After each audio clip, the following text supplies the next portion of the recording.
Kalau kita bicara kota bersih itu kan nggak hanya atau kota kabupaten bersih itu lebih dalam lagi karena kalau kita cuma bicara bebas sampah terlihat bersih, kita bingung nih sampahnya ditaruh kemana kan gitu ya. Jangan-jangan diumpetin di belakang tuh sampahnya kan. Nah, dikantongin. Jadi kita harus bicara lebih jauh mengenai pengelolaan. Karena sebenarnya di KLHK itu sudah ada dulu Adipura ya, mungkin sudah banyak orang tahu. Nah, perbedaannya mendasar apa? Nah, ketika kita diundang pertama kali sebenarnya kita juga bertanya-tanya nih. Tetapi setelah kita tahu konsepnya, ternyata ini sesuatu yang menurut saya ide yang bagus sekali gitu. Kenapa ide yang bagus? Karena sebenarnya menggabungkan antara beberapa indeks yang sudah ada di beberapa kementerian gitu. Seperti di kami IKLH.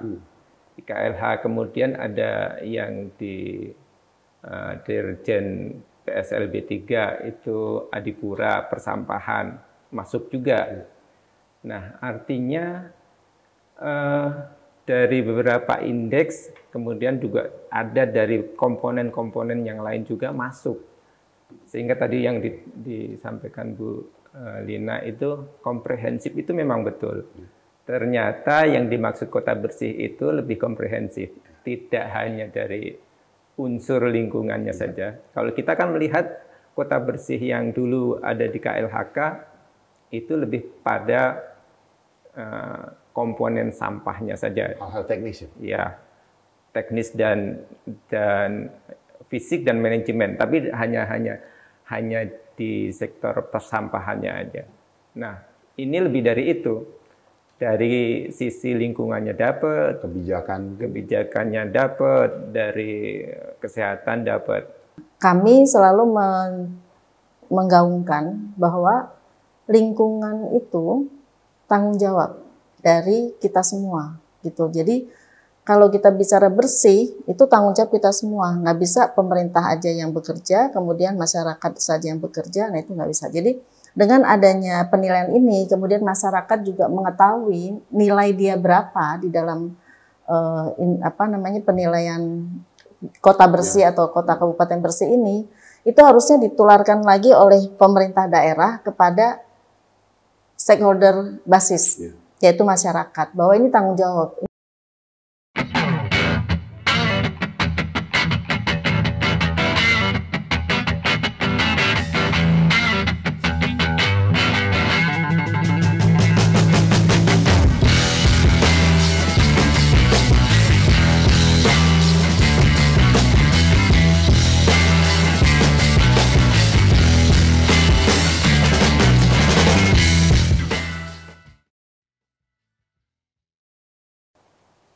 Sahabat strategis seluruh Indonesia, bertemu lagi kita di Head to Head episode 5. Kali ini kita membahas sesuatu yang lain.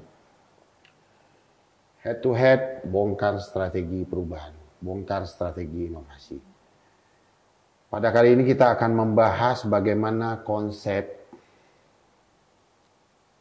pengukuran ataupun penilaian kabupaten kota bersih di Indonesia. Konsep ini akan diinisiasi oleh Badan Strategi Kebijakan Dalam Negeri dan mudah-mudahan ini akan bisa diimplementasikan dengan cepat dan nanti kita mengusahakan bagaimana penilaian dan pengukuran ini bisa berjalan efektif dan efisien sesuai dengan perkembangan zaman saat ini. Telah hadir bersama kita pada siang hari ini pakar ataupun praktisi lingkungan hidup. Ini Ibu Dr. Lina Trimugi Astuti MM. Beliau adalah Sekretaris Jenderal Indonesian Environmental Scientists Association atau IESA. Benar Bu ya? Kemudian juga didampingi narasumber kita pada podcast kali ini, Bapak Abdul Karim, dari Kementerian Lingkungan Hidup dan Kehutanan Republik Indonesia. Ini narasumber kita yang keren-keren nih hari ini. Kita akan berbincang-bincang ringan terkait bagaimana konsep pengukuran ini dan bagaimana perspektif ya, dari luar BSKDN dalam melihat kerangka penilaian ini. Mungkin untuk pertama saya mau tanya sama Bu Dr. Lina nih, Pak. Ini sebagai pakar nih Bu ya, dalam proses pembentukan atau pengonsepan daripada pengukuran ataupun penilaian terhadap kabupaten kota bersih ini, ya, bagaimana menurut Ibu tentang konsep final? Mungkin tadi juga kita sudah bahas ya, konsep final penilaian kabupaten kota bersih yang telah diinisiasi oleh Kemendagri ini. Kira-kira. Sejauh yang saya ikutin ya, jadi mulai dari awal nih sampai akhir. Nah, kemudian ketemu satu konsep final yang nanti mungkin akan dicobakan gitu ya, dicobakan ke daerah. Sejauh ini menurut saya sudah komprehensif sebenarnya untuk penilaian kota bersih. Memang kalau kita lihat dari kota kabupaten bersih itu kan sebenarnya pasti image atau persepsi masyarakat ataupun mungkin pemerintah daerah itu pokoknya kotanya bersih, jadi bebas dari sampah seolah kan gitu ya. Tapi sebenarnya kalau kita bicara kota bersih itu kan nggak hanya atau kota kabupaten bersih itu lebih dalam lagi karena kalau kita cuma bicara bebas sampah terlihat bersih, kita bingung nih sampahnya ditaruh kemana kan gitu ya. Jangan-jangan diumpetin di belakang tuh sampahnya kan. Nah, dikantongin. Jadi kita harus bicara lebih jauh mengenai pengelolaan. Bagaimana sebuah daerah itu mengelola daerahnya supaya memang menjadi kota yang bersih bukan hanya dari tampakan fisik, tapi kualitas lingkungannya juga terjaga. Gitu ya, betul, luar dalam. Ya, tidak ada dusta di antara kita, tidak ada yang disembunyikan. Yeah. Kalau memang itu sampah, ngolahnya di mana? Betul. Terus cara ngolahnya gimana? Seperti apa? Iya. Nanti efek lingkungan seperti apa? Iya. Sampai tuntas gitu. Sampai tuntas karena begitu kita ngomong satu poin sampah aja ya, begitu salah aja dalam pengelolaannya, misalnya cuma ditumpuk di TPA atau mungkin dibuat PLTSA, tapi pengelolaan PLTSA-nya tidak proven dari sisi lingkungan misalnya, atau mungkin dibuat pirolisis katanya, tapi itu yang membuat adalah masyarakat umum. Nah, itu kan tidak terkontrol. Jadi itu akan berakibat pada kualitas udara. Tidak terukur ya. Tidak terukur. Baik, tidak terkendali ya. Betul. Nah, tadi saya apresiasi juga nih, Ibu bilang tadi komprehensif pengukuran ini. Ya. Komprehensif ini maksudnya apakah sudah melibatkan semua pihak menurut Ibu atau memang kita perlu masukan lain atau pihak lain yang mungkin kita libatkan di sini? Betul. Jadi meskipun ini inisiatif dari Kemendagri, tapi sebenarnya semua pihak mesti terlibat, gitu. Karena apalagi dari indikator atau variabel yang sudah disusun, itu sebenarnya sudah ada juga yang dibuat oleh kementerian atau lembaga lain. Nah, seperti contohnya IKLH dari KLHK sudah membuat, kemudian IPM dari sosial sudah membuat. Nah, itu sebenarnya itu yang kita ambil. Nah, kemudian ini semuanya kita gabung menjadi satu penilaian. Kita kolaborasikan menjadi satu penilaian. Jadi benar-benar penilaiannya ini kalau menurut kami sih komprehensif tadi itu. Jadi sudah seluruhnya bisa kita masukkan. Sudah terlibat ya. Iya. Itulah yang kita coba bagaimana sempurna ini bukan dari konsep saja, tapi dari berbagai konsep dari pihak-pihak yang berkepentingan terhadap urusan ini juga akan dilibatkan. Ya. Oke Bu, mungkin selanjutnya apakah menurut Ibu ini sudah baik atau sesuai dengan perkembangan zaman saat ini, atau mungkin Ibu pernah ke luar bumi Indonesia ini melihat di negara luar itu, apakah ini dilakukan pengukuran juga atau mungkin asistensi ataupun pengawasan terhadap bagaimana kebersihan sebuah kota? Nah, kalau bicara tentang apakah ini sudah sesuai dengan konteks zaman gitu ya, sebenarnya kalau menurut saya sih bukan sesuai dengan zamannya, tetapi memang sudah saatnya kita mengarah. Sudah menjadi kebutuhan. Iya, sudah menjadi kebutuhan gitu. Karena kalau misalnya kita bicara tentang kota bersih itu nggak dimulai dari sekarang, mau kapan lagi gitu. Sedangkan kalau kita bicara pengolahan sampah aja udah dari puluhan tahun yang lalu sampai sekarang belum selesai kan, dari peraturan muncul 2008, sekarang udah berapa tahun? 2008, nah, berarti nah itu sampai sekarang belum beres, gitu kan? Nah jadi harapannya adalah dengan Kementerian Dalam Negeri ini mengeluarkan penilaian itu bisa mensinergikan semua stakeholder yang ada. Harapannya seperti itu kalau menurut kami ya. Karena dari kesehatan juga masuk, dari sosial masuk, dari lingkungan juga masuk. Nah, sekarang kalau bicara dari negara lain gitu ya.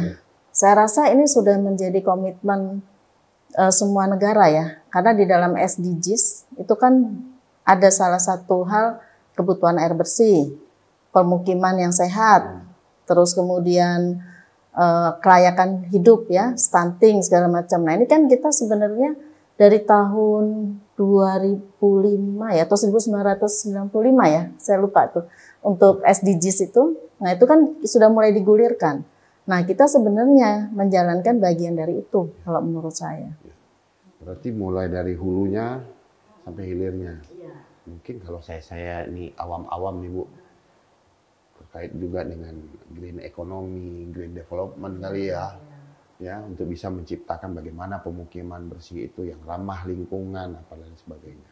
Oke, ini sesuatu yang menarik ya untuk kita bahas. Jadi pemirsa strategi seluruh Indonesia juga bisa memahami bagaimana konsep penilaian ini dan apa nanti hasil akhir yang bisa bermanfaat bagi daerah sebagai acuan dalam rangka bagaimana mengelola kebersihan juga sekaligus memperhatikan lingkungan di tengah dunia yang semakin tua ini dan semakin padat ini kan gitu ya. Ini menurut Ibu nih Bu, bisa nggak hasil pengukuran ini bermanfaat bagi daerah dalam rangka meningkatkan kualitas pengelolaan lingkungan hidup di daerah?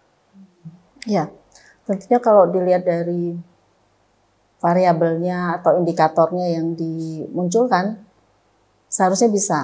Hanya dalam hal ini kita mesti lihat juga nanti kesiapan dari setiap daerah di dalam merespon variabel atau indikator yang dibuat. Karena kita tahu pasti di setiap daerah itu punya karakteristiknya ya. APBD-nya beda-beda. Nah itu dia, kadang-kadang dari APBD mungkin tidak mencukupi lah katanya gitu ya. Nah justru dengan adanya penilaian ini diharapkan ini bisa mengevaluasi kondisi daerah sehingga nanti bisa ada rekomendasi yang mungkin dikeluarkan oleh Kementerian Dalam Negeri. Oh untuk daerah A yang sudah kita nilai ini nanti mungkin lebih baik ada penguatan di sisi mana gitu. Nah itu yang diharapkan. Iya betul. Jadi harusnya bisa dan menurut saya memang harus dipisahkan gitu.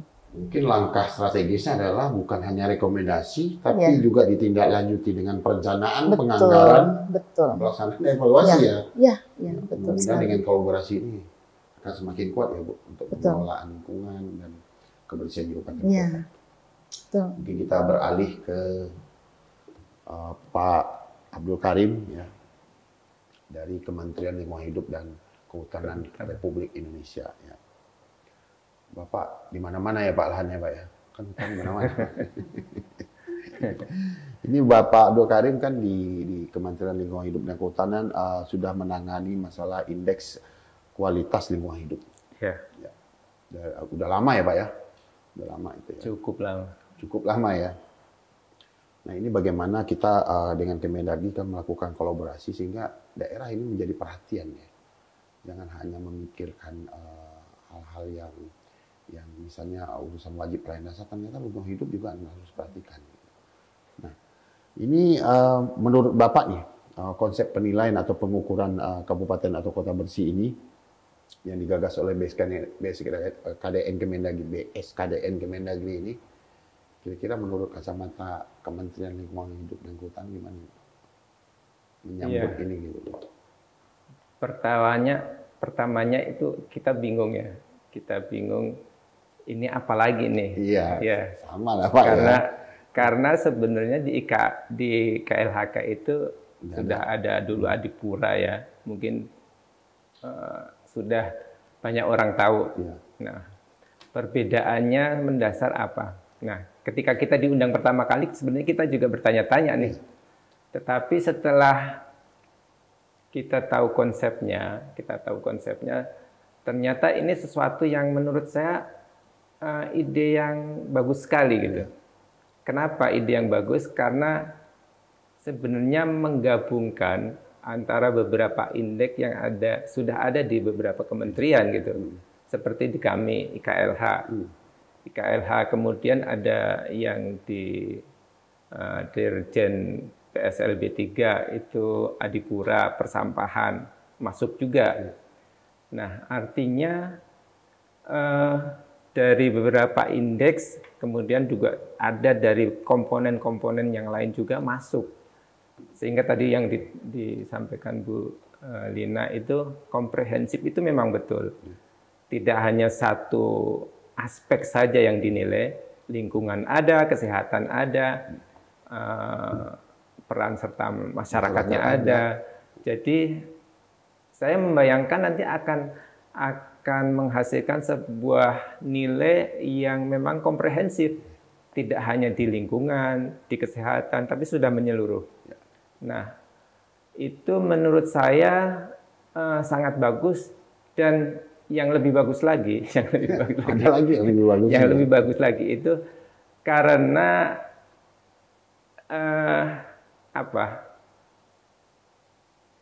pengambilan datanya itu langsung dari beberapa kementerian itu.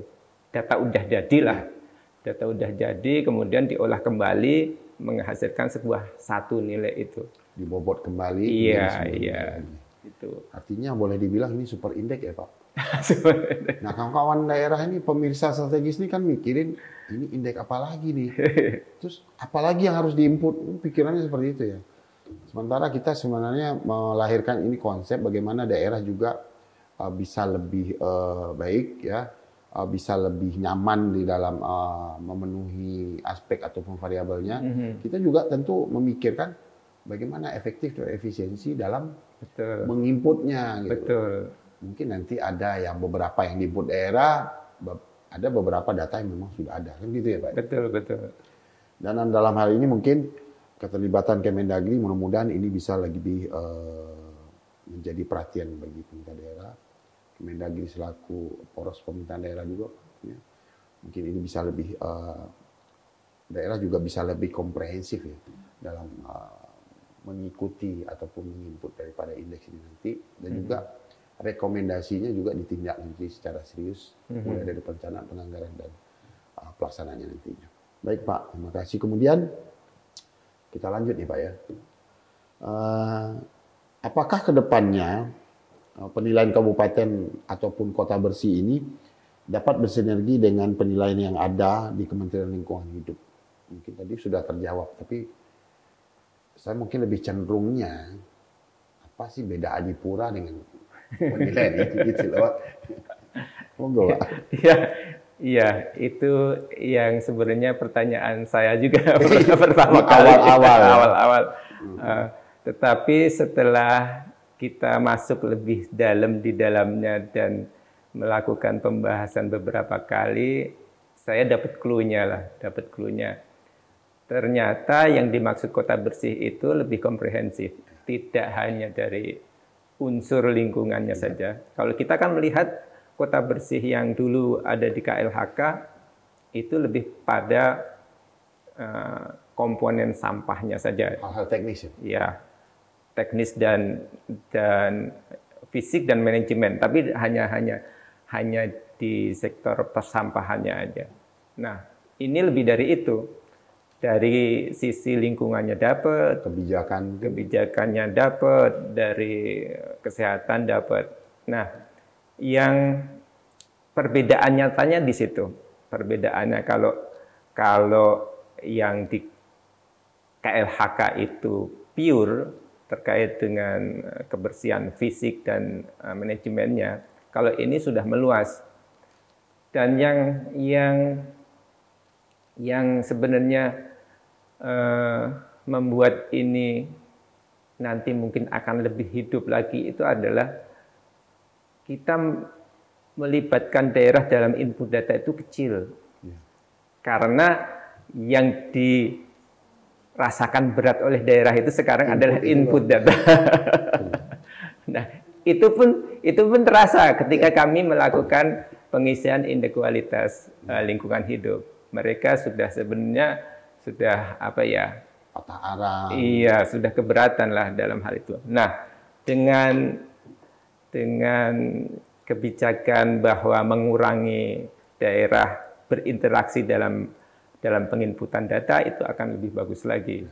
Sehingga datanya cukup kami yang turun ke daerah, Kemendagri tinggal ngambil jadinya aja gitu. Kita olah lagi ya, Pak. Dan ini juga nanti mungkin akan digarap oleh stakeholder yang ada ya.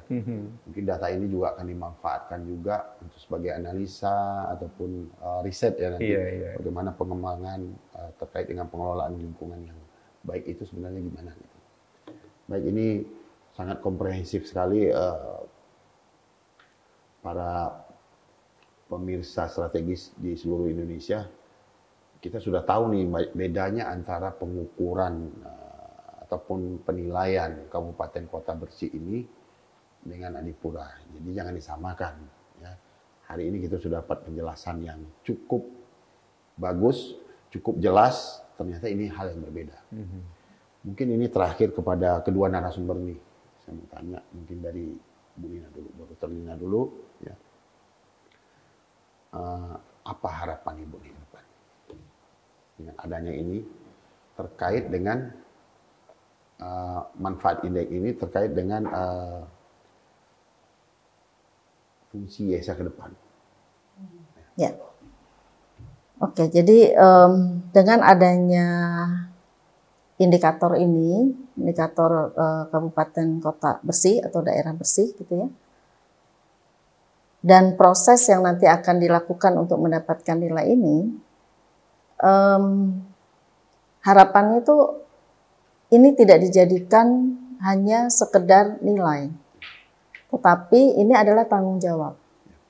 Nah, kami selalu menggaungkan bahwa lingkungan itu tanggung jawab dari kita semua, gitu. Jadi kalau kita bicara bersih, itu tanggung jawab kita semua. Nggak bisa pemerintah aja yang bekerja, kemudian masyarakat saja yang bekerja, nah itu nggak bisa. Jadi dengan adanya penilaian ini, kemudian masyarakat juga mengetahui nilai dia berapa di dalam penilaian kota bersih atau kota kabupaten bersih ini, itu harusnya ditularkan lagi oleh pemerintah daerah kepada stakeholder basis, yaitu masyarakat, bahwa ini tanggung jawab. Ini nilai kita masih segini nih, untuk dari air segini, udara sekian, ini sekian. Nah, apa yang mau dikerjakan sama-sama? Jadi harapannya dengan adanya ini terjadi sikap tanggung jawab dari masyarakat dan pemerintah untuk mewujudkan kota yang bersih dan sehat. Yang komprehensif, yang bersih itu gimana sih? Gimana gitu ya, Bu? Iya. Mungkin dari Pak Abdul Karim kita dengar harapannya. Kalau dari saya KLHK itu mungkin terkait yang lebih kita harapkan itu terkait dengan daerah ini lebih percaya, apalagi kalau kita sebutkan yang kita maksud daerah itu adalah pemerintah daerah provinsi dan kabupaten kota, yang itu memang akan menjadi objek dari penilaian kota bersih ini. Jadi lokus lah ya. Ya, artinya gini, ini kenyataan di lapangan nih Pak. Kenyataan di lapangan itu pemerintah daerah, kabupaten, kota, provinsi itu lebih patuh ke Mendagri daripada ke KLHK. Kolaborasi. Kenyataannya itu, kenyataannya. Kolaborasi. Sehingga dengan ini diinisiasi oleh Kemendagri, kan di situ sebenarnya sudah ada indeks kami juga, IGLH masuk, kemudian yang lain-lain masuk. Itu akan menjadi lebih giat lagi daerah. Karena Jadi terus fokus terang ya. selama ini kita ngoyak-ngoyak itu, ngoyak-ngoyak ke daerah, kita kejar-kejar. Tapi nggak gempa-gempa juga. Ya? Iya itulah sebenarnya dengan Kemendagri masuk di situ, mereka akan lebih giat lagi, lebih sukarela dalam Lebih hal, fokus lah ya. Iya, lebih pokoknya lebih artinya lebih guyup lagi dalam menyediakan data itu. Itu sesuatu yang mungkin Harapannya ya ke depan. iya. Jadi bukan kewajiban lagi ya, tanggung jawab. Tanggung jawab. Iya. Jadi bukan hanya ya berangkatnya dari kesadaran pasti ya. Kesadaran ternyata lingkungan ini penting loh. Iya. Nah kebanyakan kan ya ada beberapa daerah yang saya kunjungi kan masih TPA nggak diolah, ditumpuk begitu saja. Nanti kalau udah penuh pengadaan tanah lagi, gitu, atau dibakar, ini kan efeknya banyak ya. Mudah-mudahan dengan penilaian kabupaten kota bersih ini dengan indikator yang sudah komprehensif seperti yang Bu Dr. Rina sampaikan, Pak Bu Karim sampaikan, ini bisa membuat pengelolaan lingkungan di Indonesia ini menjadi lebih baik ke depannya. Baik, sahabat strategis seluruh Indonesia, demikian tadi pembicaraan singkat, namun ini berbobot sekali untuk menambah wawasan dan khasanah berpikir kita bagaimana sih lingkungan hidup ini yang selama ini mungkin terabaikan atau dipandang sebelah mata atau mungkin tidak terlalu menjadi prioritas. Mudah-mudahan dengan pengukuran ini akan lebih menjadi fokus bagi pemerintah kabupaten dan kota dalam rangka meningkatkan kualitas pengelolaan lingkungan. Terakhir quotes dari saya, putih itu bukan berarti bersih, hitam itu bukan berarti kotor, bersih itu adalah kesadaran dan tanggung jawab. Nah, itu mungkin kesimpulannya pada hari ini. Terima kasih Bapak Abdul Karim, Bu Dr. Rina, kehadirannya di Head to Head BSKDN Kemendagri. Sampai jumpa di Head to Head episode 6. Salam kebersihan.